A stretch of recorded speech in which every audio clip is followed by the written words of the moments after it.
understand each other's best practices so that we can adopt them in our own institutions in order to improve the teaching learning processes and also strengthen our research ecosystem. As part of this Chetana series, today we have Dr. Abhay Jere, who is the Chief Innovation Officer, Innovation Cell in Ministry of Education, Government of India.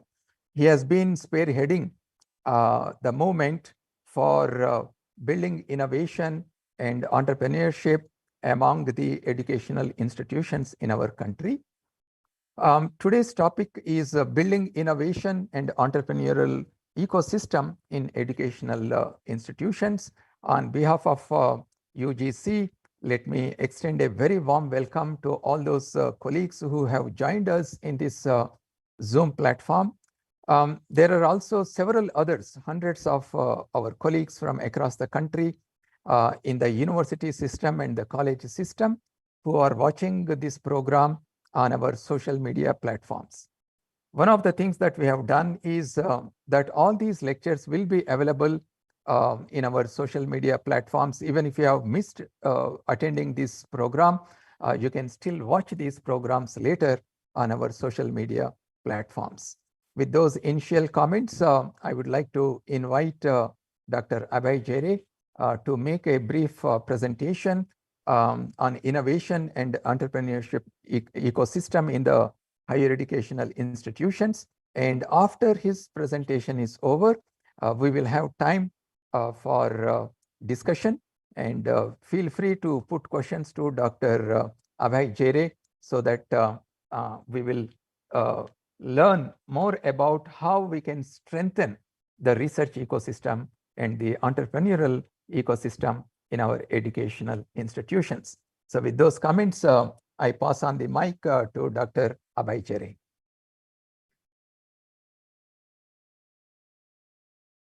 Thank you, Jagdish sir.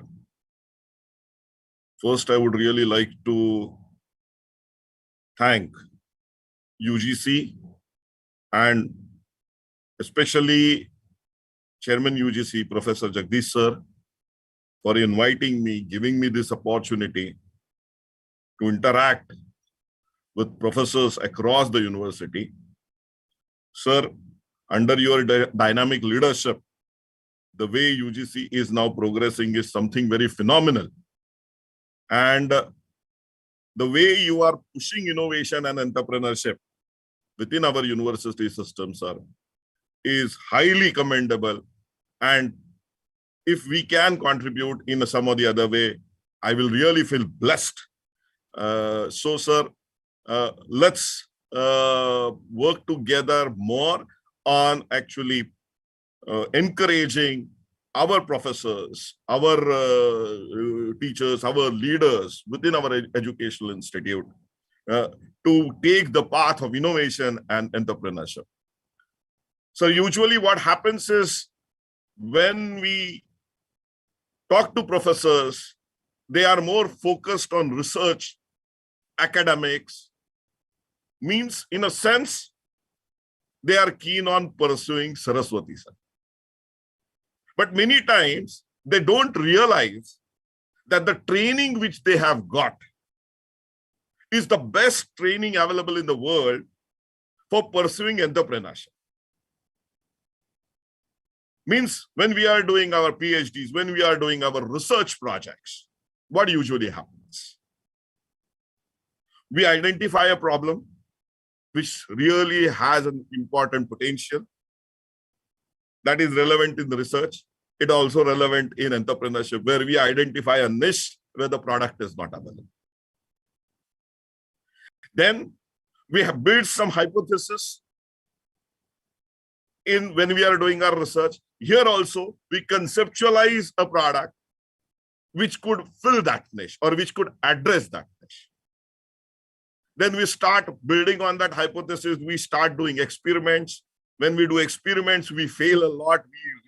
We rework on them. We pivot our strategies. Same thing happens when you're pursuing entrepreneurship. We go, we talk to customers, we actually we fail, we come back, we reanalyze, re-strategize.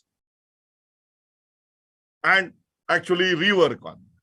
And when we are doing all this, we invest maybe if you are doing our PhD or postdoc, or if we are a faculty member, we invest 5 years, 7 years, 10 years of our career solving that problem. Here also, it's the same thing. We invest 3, 4, 5 years building our product, taking it, validating it. So what I believe is that the training in terms of mindset development, in terms of approach, which our academic institutions give us, is the best training which an entrepreneurship or is required for entrepreneurship. So if we just open their minds towards pursuing Lakshmi, then there cannot be better people than our academicians who can actually come up with really cutting-edge ideas and products which can create wealth for the country. Many times, sir, people confuse between research and innovation. But for me, I would like to keep things very, very simple. If I have to define research, then I just put it in a very simple term by saying research is conversion of wealth into new knowledge. Means what? We go ahead, we invest our time, we invest money, do our work, do our experiments, and eventually the outcome of that is new knowledge. And innovation, for me, again, is very simple. It's conversion of that knowledge, new knowledge, into wealth again. So if we go ahead and put right kind of policies in place, which we are doing now, we can unshackle the faculty members, we can unshackle our researchers, we can unshackle our students to go ahead and pursue the path of innovation and entrepreneurship within our educational institutions. Sir, under guidance from Chairman UGC and Chairman AICT, in 2019, we actually released National Innovation and Startup Policy for faculty and students. And the primary object Ministry of Education did that was to give clarity to our academicians on if they want to actually go ahead and pursue entrepreneurship, what should be do's and don'ts associated with it? What should be the revenue sharing model? What should be the equity sharing model? What should be the IP sharing model? What kind of positions a professor can take in a startup? How much amount of time he can dedicate for a startup? So these are the very clear guidelines which we have given. And as I am very happy to share with you that more than 4,000 institutions have now built their policies or have published their policies based on our guiding framework. The reason why we felt that this policy was required, because when we looked at the revenue sharing model of some of the premier institutions even, it was really very fearful. I was aghast with some of the aspects which are, for example, one institute had a revenue sharing model where institute were asking for 60% revenue share. अगर 60% institute निकाल लेगा, 30% income tax निकाल लेगा, तो फिर बचता क्या है? So we felt we should change this. Another interesting observation I had, I happened to meet one person, one young kid from a premier institution, and he had just started a small e-commerce kind of a platform while he was in his hostel working. He was a kid and he made a few thousand rupees through that venture. The director of that institute came to know about it. The director called that student. He appreciated that student first, but then asked that student, where is institute's share in the revenue which you have generated? तो बच्चे ने कहा, क्यों institute को मैं share दूंगा? I have not used any of the institutional facilities. This is my own IP. Director said, wrong. The IP belongs to the institute. And the primary reason is because you are using hostel's internet. Because you are using hostel's internet, the IP belongs to the institute and you have to give institute the revenue share. This is ridiculous. So we felt that we have to change this. So we worked on this policy. We have released this policy, which is endorsed by UGC, which is endorsed by AICTE. And I would like to take this opportunity to reach out to all institutions which have currently joined us to look at this policy, because we have 50,000 institutions in this country. We have more than 1,000 universities. So we have to go a long way. So please look at this policy and actually go ahead and implement it so that your students, your faculty members will get promoted or will get encouraged to actually go ahead on this path of innovation and entrepreneurship. This is very, very critical. The reason is the world which is going to now evolve is going to be very different. And I would like to put in front of you two scenarios which are going to be reality in 5 to 10 years from now. And we have to prepare ourselves for it. Currently, or maybe 2 years, 3 years back, innovation, entrepreneurship, ideation were more of a buzzwords. And they were used by leaders to throw around ideas when many of them are sitting on the dais that we have to do this. And it was our observation that when we spoke to many of these leaders in private, that what actually you are doing to promote innovation and entrepreneurship, the answers were not very clear. They were very hodgepodge. So we felt that hand-holding has to be there. We are doing multiple programs, but before coming to the programs, as I said, I would like to put in front of you two scenarios which are extremely critical, and the world is evolving in that direction. The first scenario, which has started happening, is related to gig economy. The world is moving in direction related to gig economy.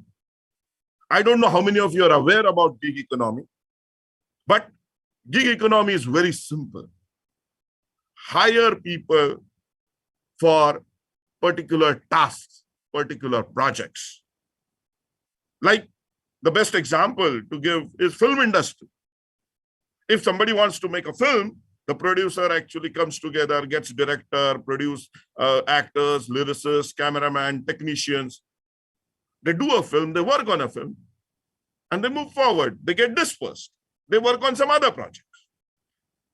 Ola and Uber cabs drivers are now, they're working together, means a driver is driving in the morning for Ola and maybe in the evening for Uber, or simultaneously sometimes. Means what? Now the companies are going to hire people for a particular task, for a particular time frame. Now, just imagine this scenario happening for our educational institutions, for the technical industry. Because if you currently talk to our educational institutions, and if you ask them, what is your success? Especially in colleges, many of them will answer, sir, 100% placement. Or we had 90% of our students getting distinction. Hardly anyone will tell you that we have filed so many patents or we have so many startups. Now in last 1 year, maybe that has started, but this is still in a very in its infancy.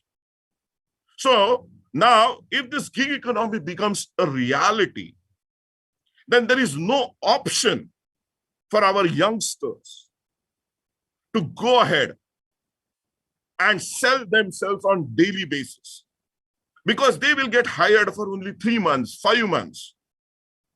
And if they have to get hired for those 3 months and 5 months, they have to be technically extremely competent.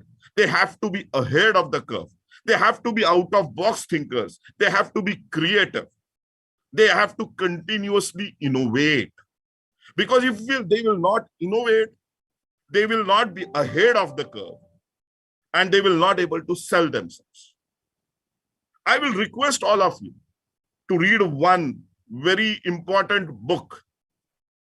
And the name of that book is Me Enterprise. And that book actually talks about how you have to sell yourself every day. Because you yourself are going to be an individual enterprise. And moving forward, considering this gig economy scenario, now you have to sell yourself very regularly. If you have to be relevant in this field, if you have to earn, if you have to sustain.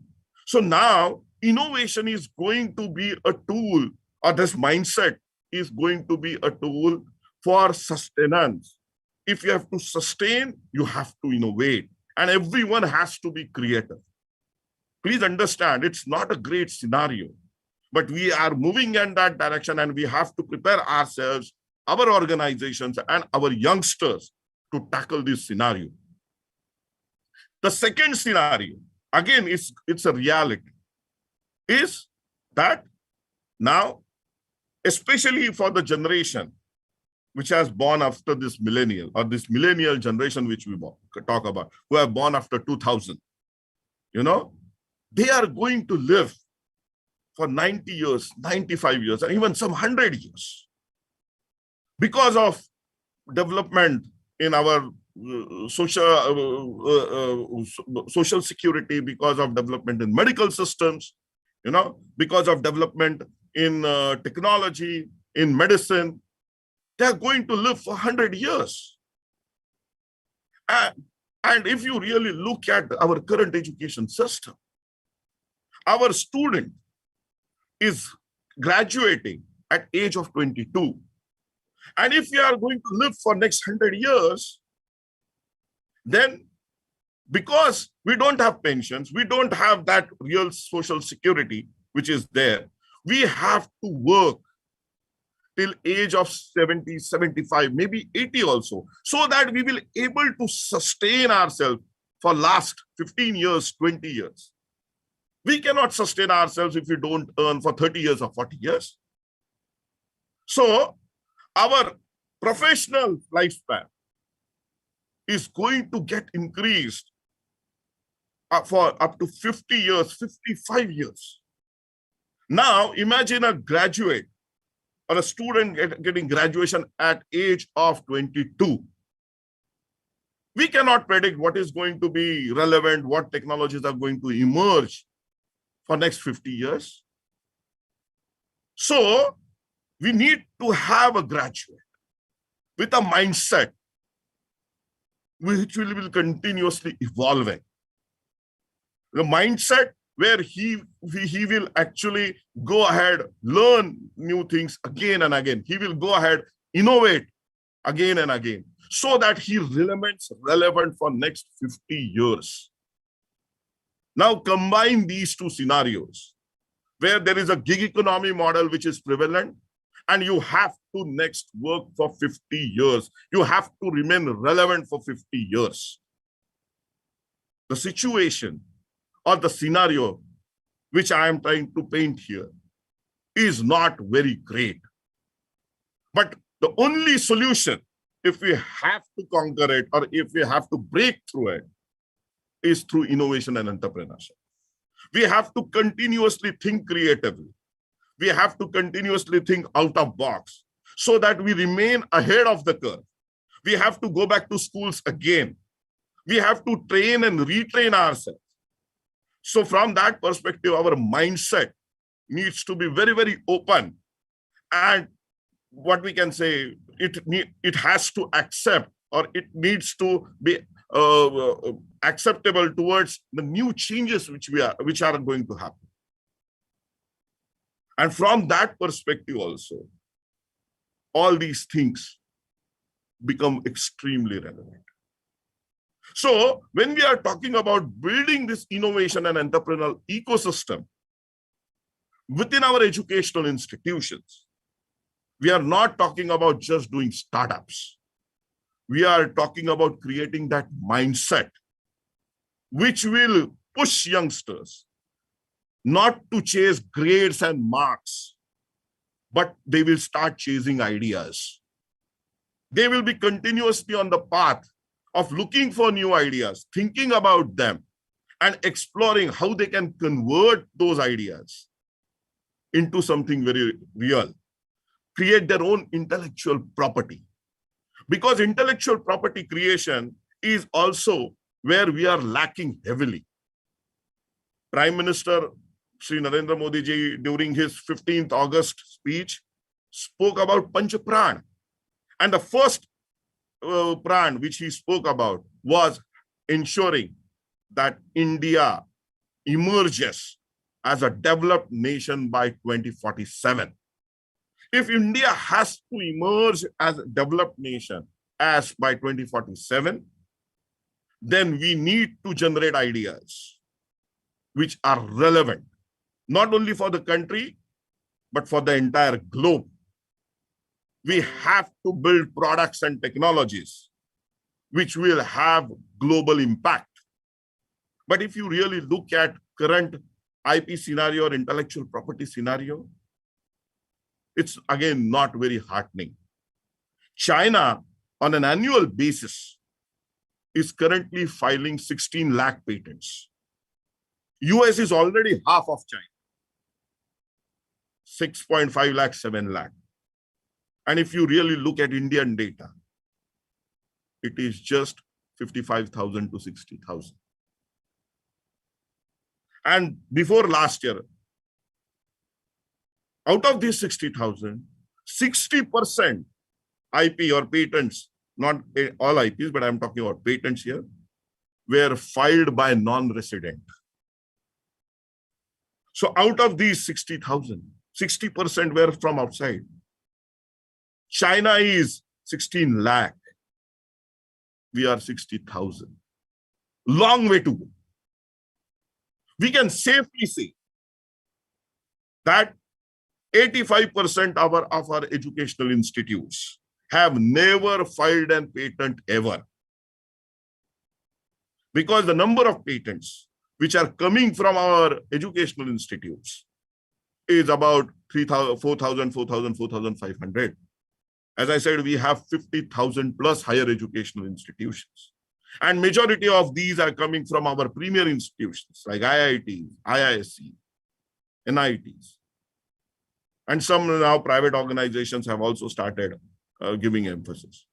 Are we dumb? The answer is no. It's not that we don't get ideas.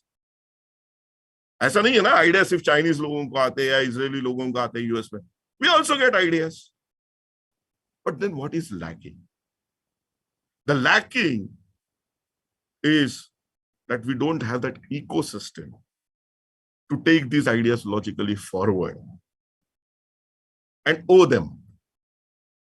So from that perspective also, this building a complete ecosystem is going to be very critical for us. And as Ministry of Education, we are taking multiple initiatives for promoting it. As I said, for hand-holding institutions, we have started a program called as IICs, Institution Innovation Councils. Currently, we have these councils in 4,000 plus institutions. And we handhold these councils on monthly basis or even sometimes fortnightly basis. And I will be very happy to share with you that through these IICs, we have conducted more than 80,000 programs. 80,000, this is best ever in the world or the biggest ever in the world in last three and a half years. And these programs are related to design thinking, IPR management, how to handle an idea at pre-incubation level, incubation level, how to build a business plan, how to do startups. We have trained more than 10,000 faculty members as innovation ambassadors. The reason why we felt that we have to train these faculty members as innovation ambassadors, and now we are taking this program even to schools also, is because if you ask very honestly, who kills ideas? The answer is very simple. Parents or elders at home and professors in colleges or teachers in colleges. Because their focus is academics. So we felt that we really need to have on-ground change agents.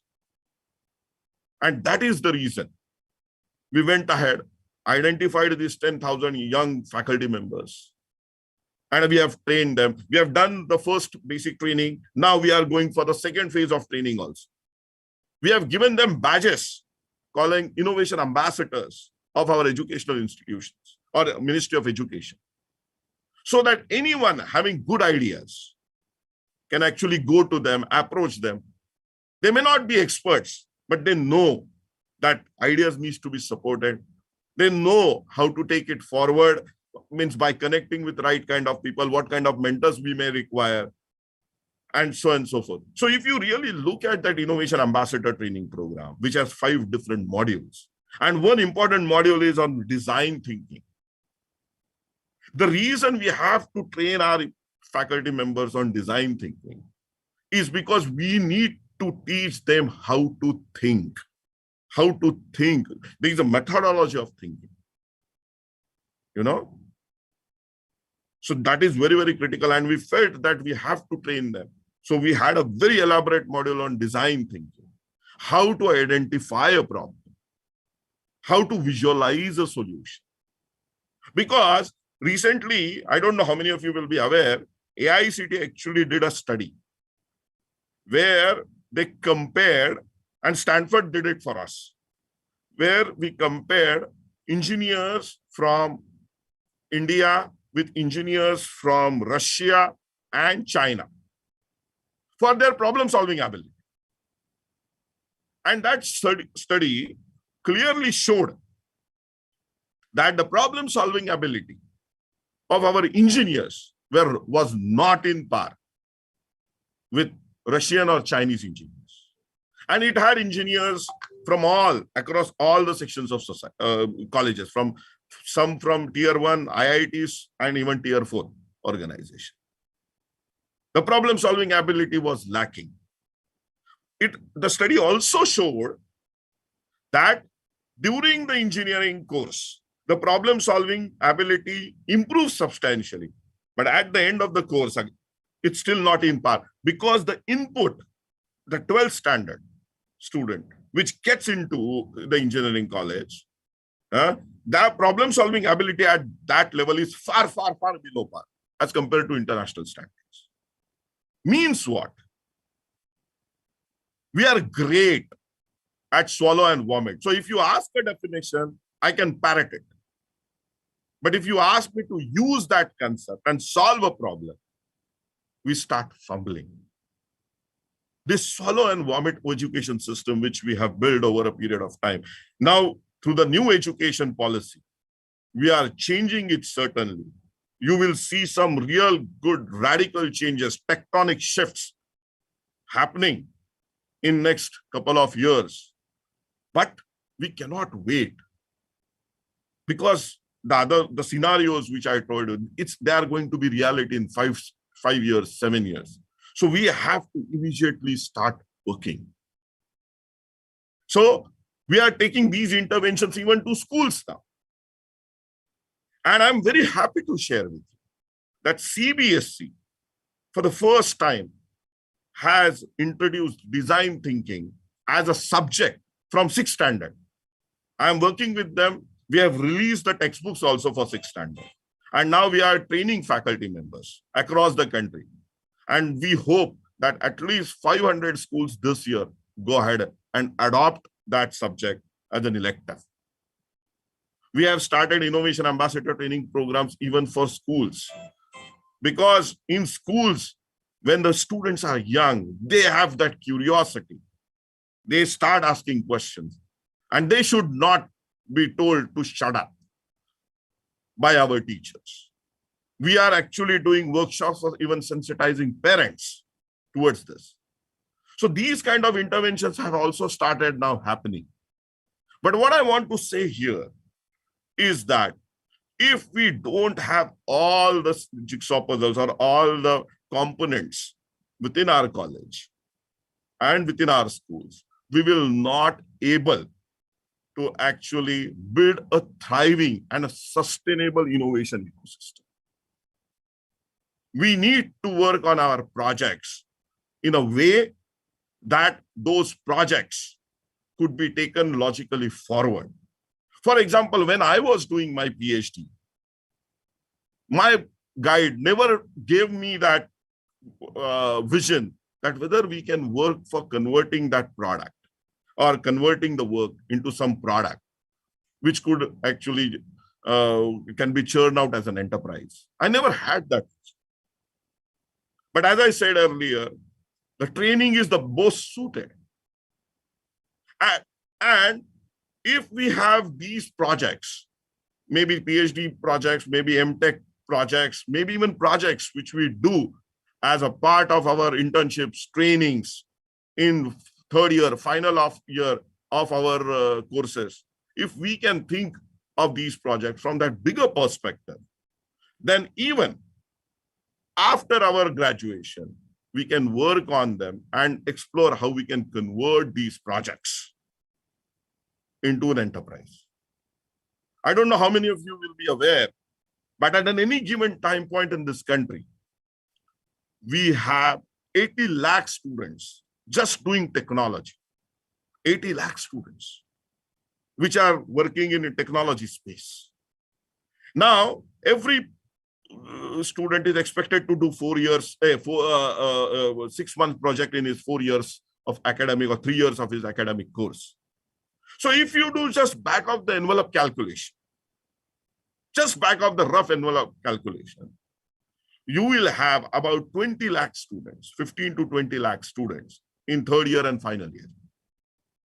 And if they end up spending 6 months, it means on an annual basis, our students are investing more than 5 to 10 lakh person years per year doing projects.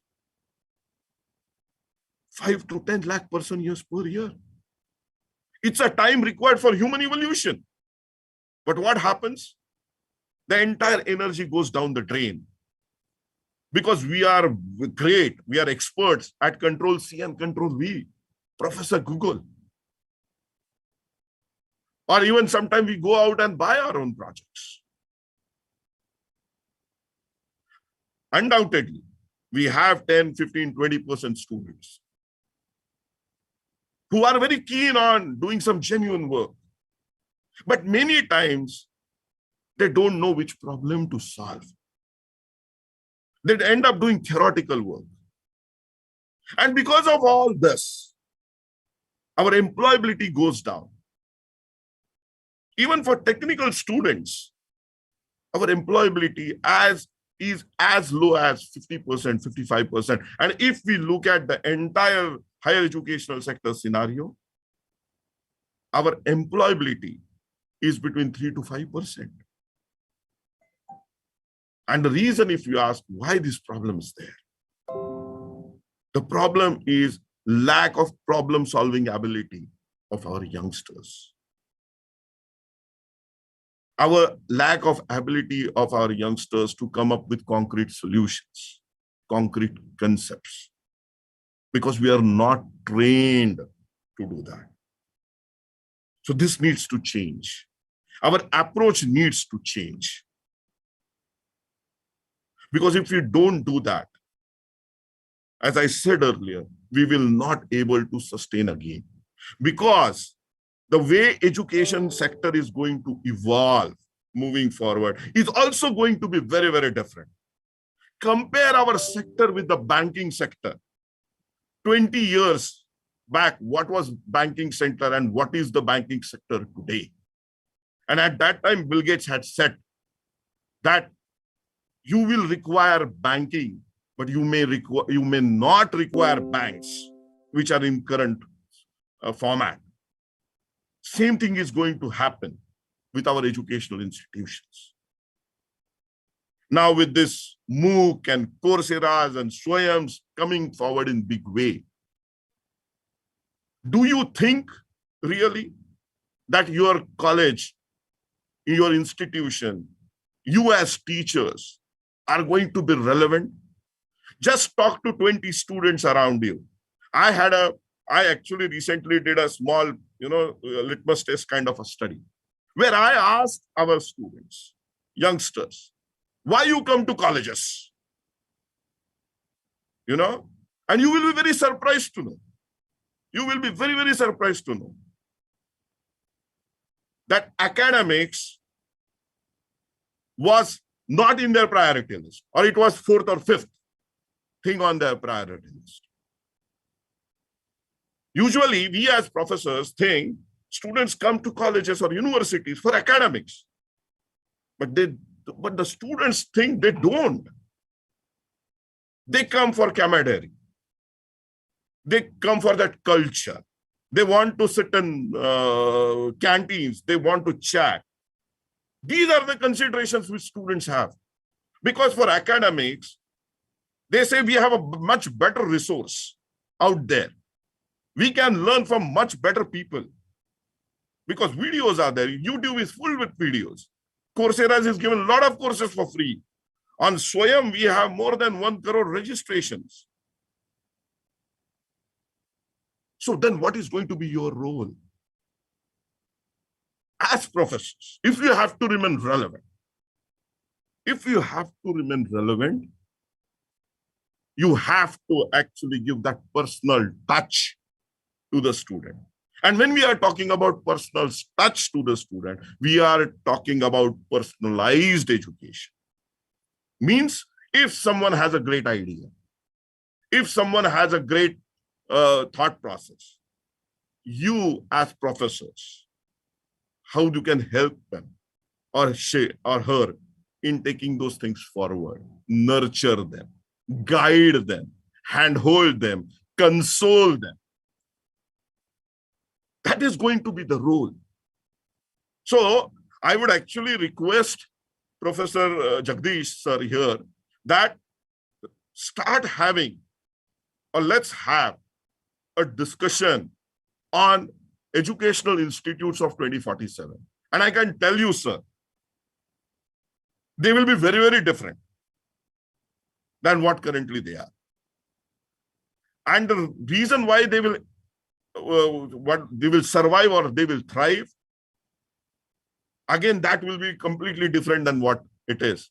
The experience, of with all this metaverse and everything going to be reality in next 25 years, the kind of experience also what we need to give to our youngsters will be far different than what they are currently getting in our educational institutions.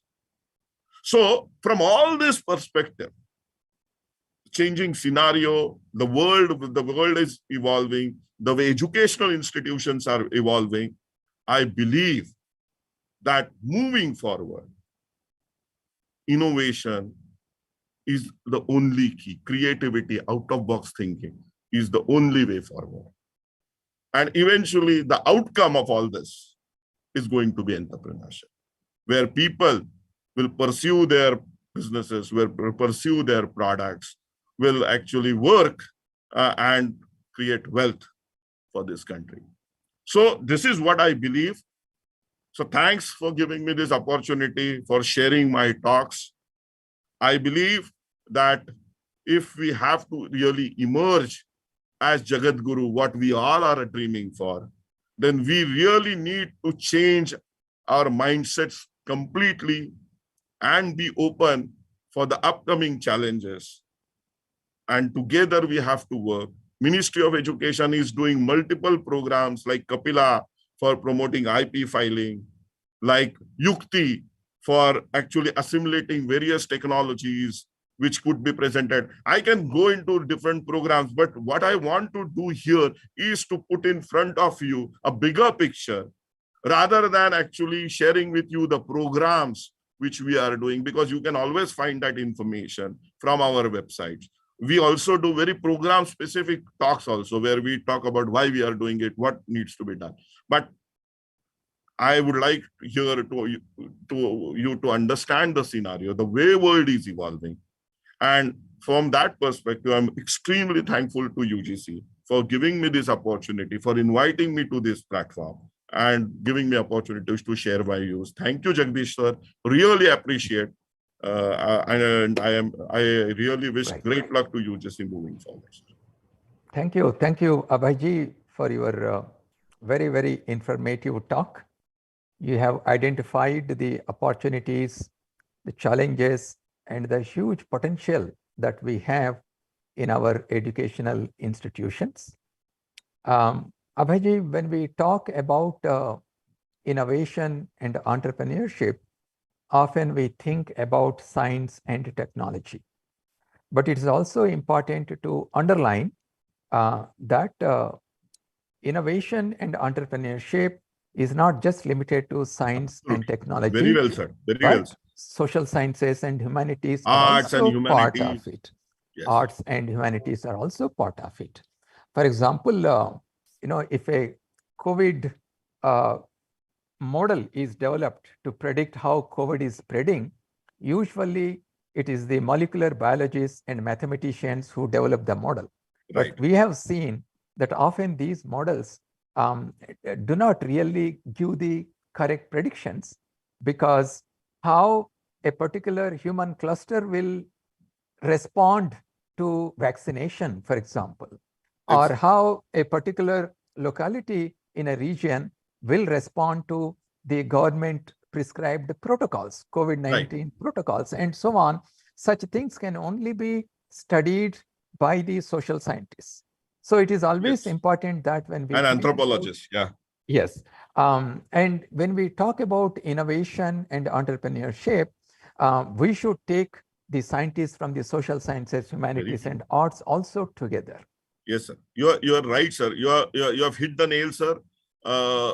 Usually I touch upon that aspect, how science and art students can actually contribute towards innovation, how they can join hands with technology for building new products, because usually, sir, innovation happens at the interface.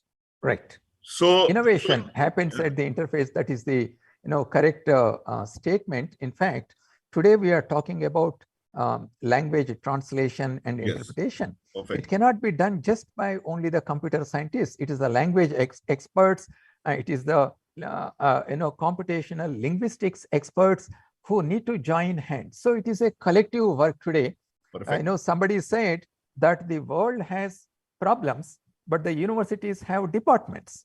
So the time of working in our own departments is over. As Abhayji has said, we need to work across the boundaries of our disciplines. And that can happen only when we focus on innovation and entrepreneurship, because the ultimate objective of innovation and entrepreneurship is to find solutions that our human societies are facing. And in a country like ours, we do have many challenges. And as Indians, we have to find the solutions to these challenges. And India, being one of the largest populated country with 20% of humanity living in our country, any solution that we bring out can actually become a template, can become a solution to the rest of the world. And that's how we can become a Vishwa Guru or a leading technologically evolved country in the world. Abhayji, once more, many thanks to you. And we will take a few questions. I have another meeting starting at 11 o'clock. Yes, sir. So I would request my colleagues who have joined on this platform to please raise your hand either electronically or physically also. You can raise your hand. If I'm able to see on the screen, then I will request you to unmute and then you can put your question. So I wait for your questions. I'm looking at the screen. If any one of you raise your hand electronically, then I will ask you to unmute and speak. Right. I have here 17D 22400. I do not know the name, but I'm requesting to unmute. And then I will come to Registrar CUK. Yes. Good morning, sir. I am Professor Chetana from Central University of Karnataka. Okay. My concern is it's a wonderful brainstorming session to ignite our minds towards innovation. What next step I visualize being from social science faculty, that we need some brainstorming sessions, direct contact like these engagements for the social science and humanities, so that we can inculcate all these inputs into our curriculum, teaching, pedagogy, and all that. Thank you, sir. Right. Right. Thank you very much for your observation, and we will definitely do that. May I request Registrar CUK to please speak?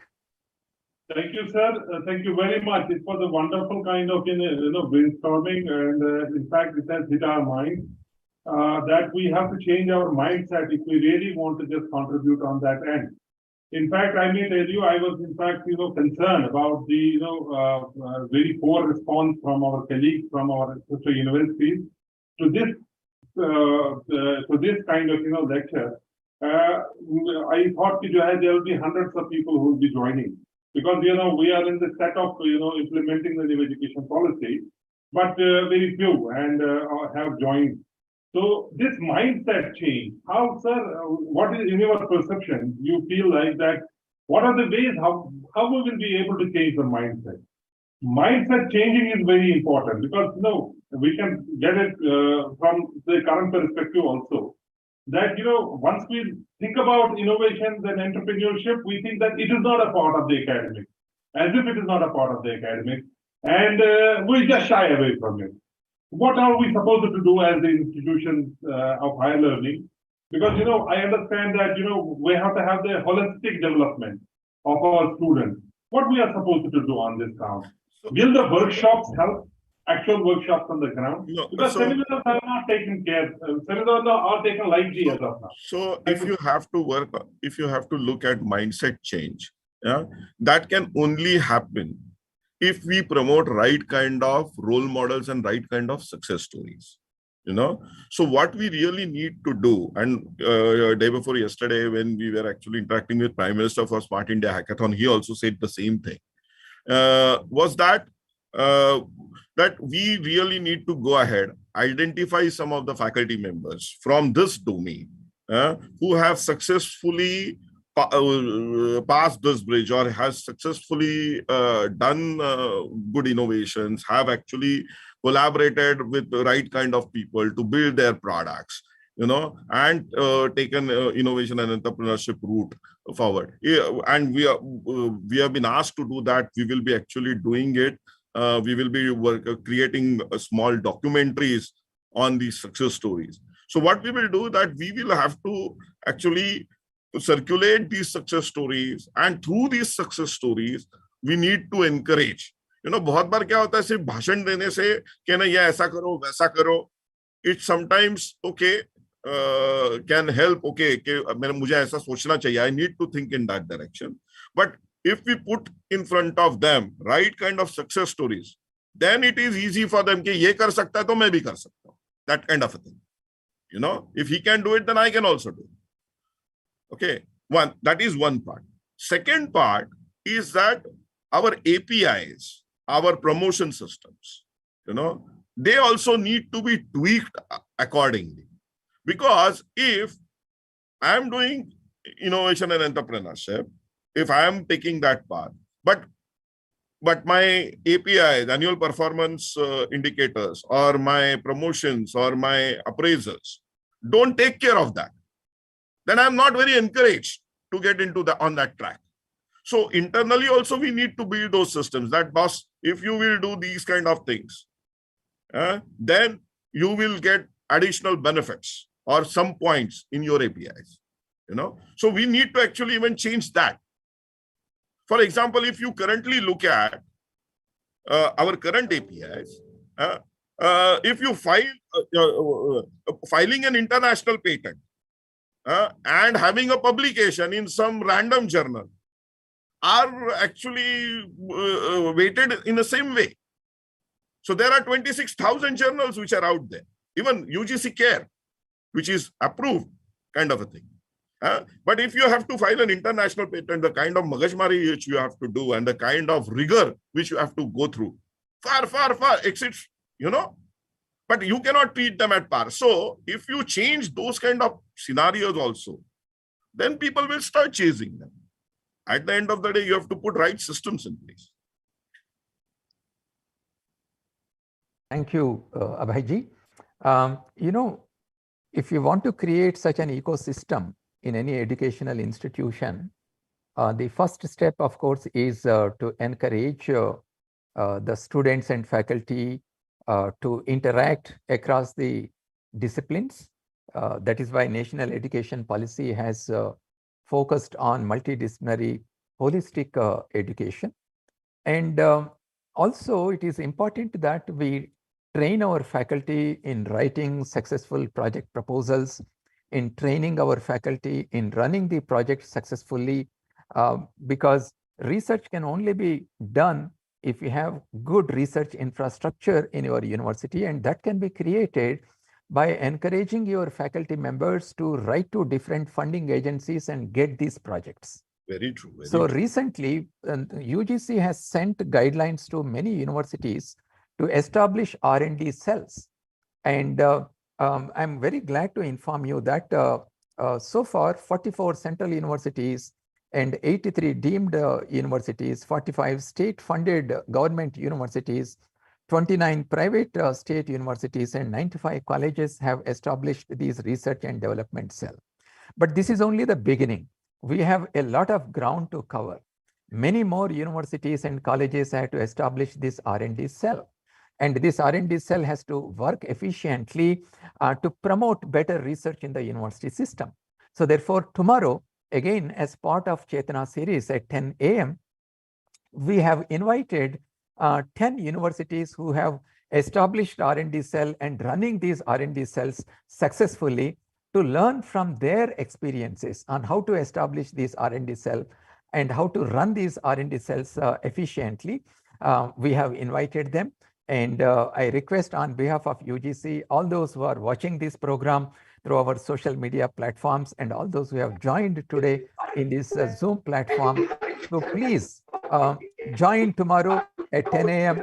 in our Chetana series to learn from the experiences of our own colleagues. So with these comments on behalf of UGC, I would like to thank Abhayji for sharing his brilliant ideas. But this is not the end. We would like you to come forward and get in touch with us or write to Abhayji directly, who is available in the Ministry of Education. His details are available on the website. And take this forward, ultimately with the objective of making our universities vibrant centers of innovation and entrepreneurship. So with those comments, I would like to conclude here. Namaste.